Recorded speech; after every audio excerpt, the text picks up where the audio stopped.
मज़बूत औरत किसे कहा जाता है? मज़बूत औरत कैसे बना जाता है? क्या वाक़ई मज़बूत औरत एक मज़बूत औरत होती है जिसको सुनते हैं लोग, जिसकी बात लोग मानते हैं?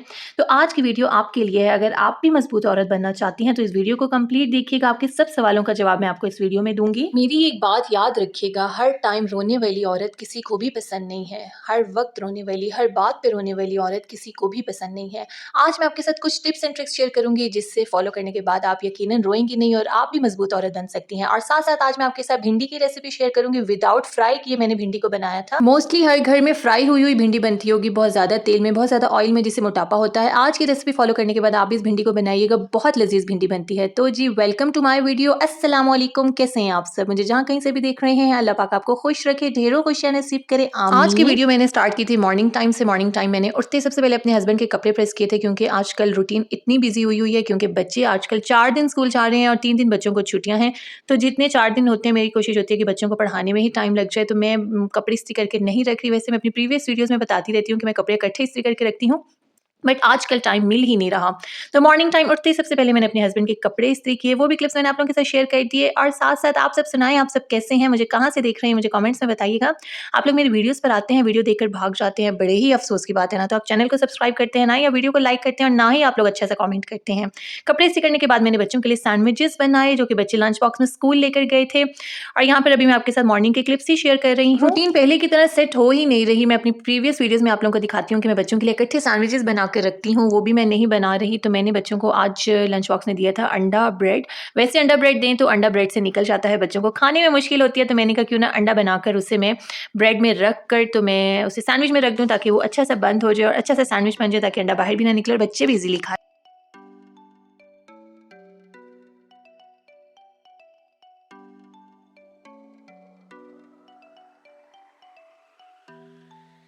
चलें जी, आज के टॉपिक पर आते हैं। अगर आज आप मेरी वीडियो पर आई हैं तो यकीनन आप भी मज़बूत औरत बनना चाहती हैं। तो सबसे पहली बात मेरी ये याद रखिएगा, कभी भी किसी के आगे मत रोएँ। कुछ ऐसे मौके होते हैं जिसमें हमें रोना भी पड़ता है, जिस तरह कोई गमी का मौका हो तो उस पर आप यकीनन रोएँ, रोना बनता भी है। कुछ बातें ऐसी जिसमें हम गैदरिंग में बैठे हों या कुछ बातें हम किसी के सामने पेश कर रहे हों, उन बातों के दौरान आपने कभी भी नहीं रोना, कभी भी अपनी आँखों में आँसू नहीं लाने। बेशक आप लोग जितना भी हर्ट हो रही हों, जो भी दुःख हो, आपने कभी किसी को ज़ाहिर नहीं करना, बस अपने दिल में दबा लेना है वो दुःख। अकेले बैठ के रो लें, तन्हाई में बैठ के रो लें, किसी के सामने आपने कभी नहीं रोना। बेशक वो आपका अपना हस्बैंड ही क्यों ना हो, बेशक आपके अपने भाई क्यों ना हो, बेशक वो आपकी अपनी माँ ही क्यों ना हो, आपने किसी के आगे नहीं रोना। जब आप अपने आप को समझा लेंगी कि मैं एक मज़बूत औरत हूँ, मैंने किसी के आगे आंसू नहीं बहाने, मैंने अपनी बात वज़न से करनी है, मैंने अपनी बात बगैर रोए करनी है, तो अगला अगला जो सुनने वाला होगा वो भी आपकी बात को सीरियस लेगा, आपकी बात को समझेगा। अगर आप हर टाइम रोती रहेंगी, अपनी बात रो रो कर पेश करेंगी, तो अगला सुनने वाला भी यही कहेगा इसका काम तो हर टाइम रोने वाला है। देखिए, रोने वाली औरत किसी को भी पसंद नहीं है। रोने वाली औरत का मजाक बनता है। रोने वाली औरत के बाद मौके पर बंदे सुन लेते हैं, अगला बंदा सुन लेता है, अगली औरत सुन लेती है, अगला अपना सुन लेता है, पर उसके बाद उसका मजाक बनता है कि वो कैसे रो रही थी, वो कैसे आंसू बहा रही थी। बहुत कम लोग होते हैं जो इस चीज़ का एहसास करें, आपके आंसुओं की कदर करें। बहुत सारे लोग आपके आंसुओं का मजाक ही उड़ाते हैं।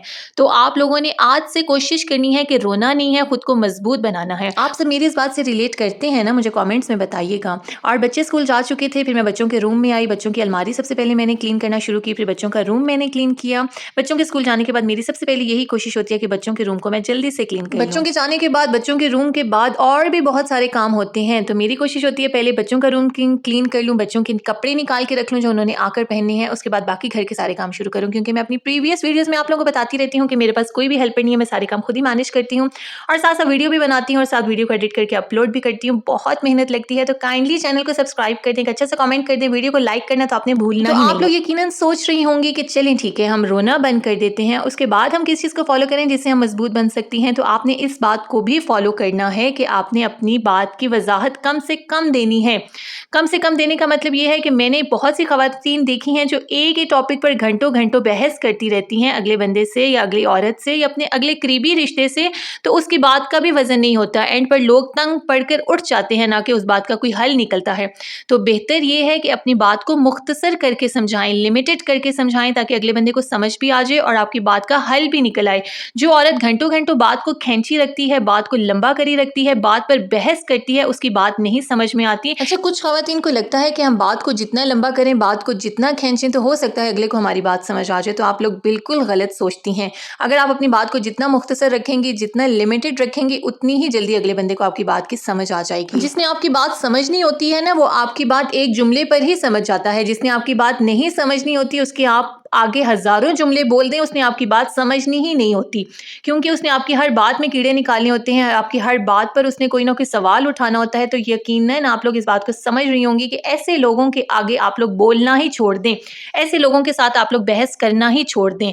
और अभी वीडियो में मैं आप लोगों को अपना किचन दिखा रही हूँ कि बच्चे स्कूल जा चुके थे, सारे काम शाम हो चुके थे। उसके बाद मैंने किचन को क्लीन किया, नाश्ते के बर्तन धोए और माशाल्लाह से मेरा किचन बिल्कुल नीट एंड क्लीन था। मैं आपसे अक्सर ये बात करती हूँ कि जो काम हम सुबह के टाइम शुरू करते हैं, उस काम में बरकत भी होती है, और सुबह के टाइम काम करने का ये भी फ़ायदा होता है कि हमारे काम जल्दी से सारे वाइंड अप हो जाते हैं। जैसे कि मेरे पास कोई हेल्पर नहीं है, मैं सुबह बच्चों के जाने के बाद सोती नहीं हूँ, आराम नहीं करती, फ़ौरन से अपने काम शुरू करती हूँ, तो मेरे काम जल्दी से वाइंड अप भी हो जाते हैं। आप में से बहुत सी ख़वातीन को ऐसे लगता होगा कि खामोश रहने से हम मजबूत नहीं बनती, खामोश रहने से हम कमज़ोर औरत साबित होती हैं, हम बोलने से मजबूत औरत बनती हैं। तो ये आपकी बात बिल्कुल गलत है, ये आपकी सोच बिल्कुल गलत है, क्योंकि खामोशी का भी एक वज़न होता है, खामोशी की भी एक ज़ुबान होती है। जो औरत खामोश रहना सीख जाती है, वो मजबूत औरत होती है, ना कि कमज़ोर औरत होती है। ये बात तो हमारे इस्लाम में भी है ना कि खामोशी इबादत है। इसको क्यों इबादत कहा गया है कि जब भी हम बोलेंगे, लाज़मी सी बात है, हम गुस्से में ही बोलते हैं ना अगले बंदे से, तो हम अगले बंदे के दिल आज़ारी भी करेंगे, कुछ ऐसे अल्फाज बोल जाएंगे जिससे उसका दिल दुखेगा, या हम बदतमीज़ी कर जाएंगे, हमारे ऊपर भी गुनाह आएगा। तो बेहतर है कि खामोशी रखना सीखें, खामोश रहना सीखें। हाँ, मैं ये नहीं कह रही कि आप लोग हर वक्त खामोश रहें, खामोशी कभी कभार भारी भी पड़ जाती है। तो बोलना सीखें, लिमिटेड बोलना सीखें, बगैर बहस किए बोलना सीखें, ऐसा बोलना सीखें जिसमें आपको रोने की भी ज़रूरत ना पड़े, आपका दिल भी मजबूत हो, आपके जज्बात भी मजबूत हों, और अगले बंदे को आपकी बात की समझ भी आ जाए। मुख्तसर बोलें और लिमिटेड बोलें, बगैर बहस के बोलें। यकीनन आप लोग मेरी इस बात को समझ रही होंगी। आप में से किस किस को भिंडी काटना मुश्किल लगती है, तो आप भी इस टिप को फॉलो करिएगा कि कटिंग बोर्ड पर रखकर इकट्ठी भिंडियाँ कटिंग करें, तो इससे बहुत जल्दी भिंडी कटिंग भी हो जाती है और हाथ भी नहीं खराब होते। एक जैसी भिंडी मैंने काटी थी, जैसे कि मैं आपको वीडियो में दिखा रही हूँ, इकट्ठी 3-4 भिंडी रख के जब मैंने काटना शुरू की, 3-4 से भी ज़्यादा जब मैंने भिंडी रख के काटना शुरू की, तो जल्दी जल्दी से भिंडी कटिंग हो गई और मेरे हाथ भी नहीं गंदे हुए। सबसे पहले मैंने भिंडी को धोकर रख दिया था, जब भिंडी खुश्क हो गई थी उसके बाद मैंने भिंडी को कटिंग करना शुरू किया था। बड़े आराम से इक्वल बैलेंस में सारी भिंडियाँ कट हो गई। जब तक हम किसी काम को शुरू ना करें तब तक हमें वो काम मुश्किल ही लगता है, तो बेहतर है कि काम को शुरू कर दिया करें और अपने लिए ईजी से ईजी टिप्स निकाला करें जिससे आप अपने काम को आसान बना सकती हैं। मैं भी इसी तरह कोशिश करती रहती हूँ, किसी भी काम को मुश्किल नहीं लेती। मैं कहती हूँ कि ऐसा कौन सा काम है जो मैं नहीं कर सकती, तो इसलिए मैं वो हर काम में पंगे डाल लेती हूँ, काम कर लेती हूँ और काम कर भी तरीके से लेती हूँ। तो यहाँ पर जी सारी भिंडी कट हो गई थी। कट होने के बाद फिर मैंने अच्छा सा वहाँ जहाँ भिंडी को कट किया था उस जगह को मैंने क्लीन कर दिया था, और जी मैंने फिर लिए थे 5 से 6 बड़े साइज़ के प्याज, उनको काट लिया था। काटने के बाद फिर मैंने इनको खूबसूरत से पतीले में डालकर ऊपर से कुकिंग ऑयल डाल दिया था। यहाँ पर मैं प्याज को करूँगी गोल्डन ब्राउन। उसके बाद फिर मैंने इसमें शामिल किया था अदरक लहसुन। और जी साथ साथ आते हैं अपने टॉपिक पर। तो आपको समझ आ गया है कि आप लोग कैसे मजबूत औरत बन सकती हैं। अगर आप लोगों को समझ आ गया है तो यकीनन आप भी तैयार हो गई हैं मजबूत औरत बनने के लिए। आप भी आज से अपने अंदर से एक वो औरत ख़त्म कर देंगी जो हर बात पर रोती थी, लंबी लंबी बहस करती थी या अपनी बात की वजाहत लोगों के आगे देती थी। तो ऐसी औरत मजबूत नहीं होती। अगर आप भी ऐसी आदत अपने अंदर रखती हैं तो इन आदत को ख़त्म कर दें। आज से आप भी मजबूत औरत हैं। मुझे कमेंट्स में अपनी राय का इजहार करिएगा कि क्या मैंने आप लोगों के साथ सही बातें शेयर की हैं, क्या आया ऐसे ही मजबूत औरत बनना चाह सकता है, क्योंकि ये मेरी अपनी ज़िंदगी का ज़ाती तजुर्बा है। मैं भी एक टाइम था बहुत रोती थी, अपनी बात की लंबी लंबी वजाहतें देती थी, बहस किया करती थी, पर जब से मैंने इस चीज़ को सीखा है कि बहस हर किसी के आगे नहीं की जाती, बहस करने से हम लोग मजबूत नहीं बन सकती, बहस करने से हम अपनी बात की वजाहत अगले बंदे को समझा नहीं सकते। मैं समझती थी कि खामोश रहने से हम कमज़ोर हैं, बोलने से हम मजबूत हैं। नहीं, इससे ऑपोजिट है, दुनिया इससे ऑपोजिट है। हम खामोशी से भी जंग लड़ सकते हैं। बहुत ज़्यादा खामोश रहने आप मैंने शेयर किया था कि मैंने अदरक लहसुन पीस करके रखा हुआ है, तो अभी तक बोलिए लिमिटेड बोलिए, बगैर बहस किए बोलिए, तमीज़ के दायरे में रहकर बोलें, साथ ही साथ मैंने बीच में बात भी समझ आ जाएगी और आपकी बात का हल भी निकल आएगा। अदरक लहसुन भी बीच में फ्राई हो जाएगा और साथ साथ भिंडी भी बीच में फ्राई हो जाएगी। देख लें आप, उसी कम से ऑयल में थोड़ा सा ऑयल था, उसी में मैंने भिंडी को डाला।